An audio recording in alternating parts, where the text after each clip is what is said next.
माझं नाव सूरज गायकवाड. मी सध्या bank of India रायगडमध्ये पोस्टेड आहे. मला 8 महिने झाले आहेत पोस्टिंगला. मी क्लासेस दुसरीकडे केले होते ॲक्च्युली सुरुवातीला ऑनलाईन. तिथे माझा काय परफॉर्मन्स आला आणि एक पण प्रिलिम्स निघत नव्हती. तेव्हा मी माझ्या फ्रेंड्स थ्रू फातिमा मॅमसोबत ओळख झाली. फातिमा मॅमने ॲक्च्युली म्हणजे काहीच विचारलं नाही.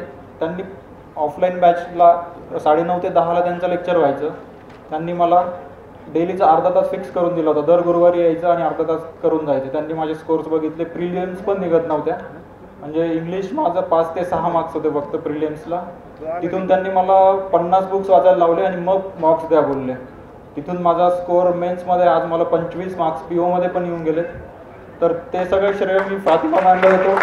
आणि ऑफलाईन विकली टॉपला शुभम सर नेहमी म्हणायचे, तो ऑफलाईन विकली टॉपला येतो, माझं तुझ्याकडे एकदम बारीक लक्ष आहे, तू पास होणार, तू फक्त कन्सिस्टन्सी ठेव. आणि यश सरांबद्दल तर मला पझल्स कधी मेनशी जमतच नव्हते. मी सरांना डायरेक्ट सांगितलं, सर टेलिग्राम सेशन बघून तर डिप्रेशनच येते, जमतच नाही आहे. त्याच्यावर त्यांचं एकच होतं की तू क्रिटिकल कर तरी एक्झाम निघते. आणि माझे 4 रिझल्ट आज आलेले आहेत.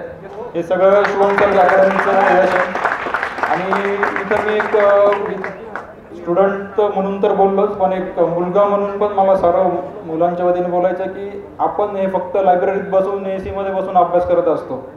मला आठवतं आहे 2-3 वर्ष एक्झाम निघत नव्हती. नातेवाईकांचे टोमणे असू द्या, सगळं असू द्या, हे आपले आई वडील सहन करत असतात, पण ते आपल्यापर्यंत काही येऊ देत नाही. आपण रात्रंदिवस मेहनत करतो, पण खरं स्ट्रगल त्यांचं असतं. आपल्यापेक्षा जास्त पेशन्स त्यांचा असतो. वडील फक्त एकच म्हणायचे, तू अभ्यास कर, एक्झामची फीस मी भरतोच आहे.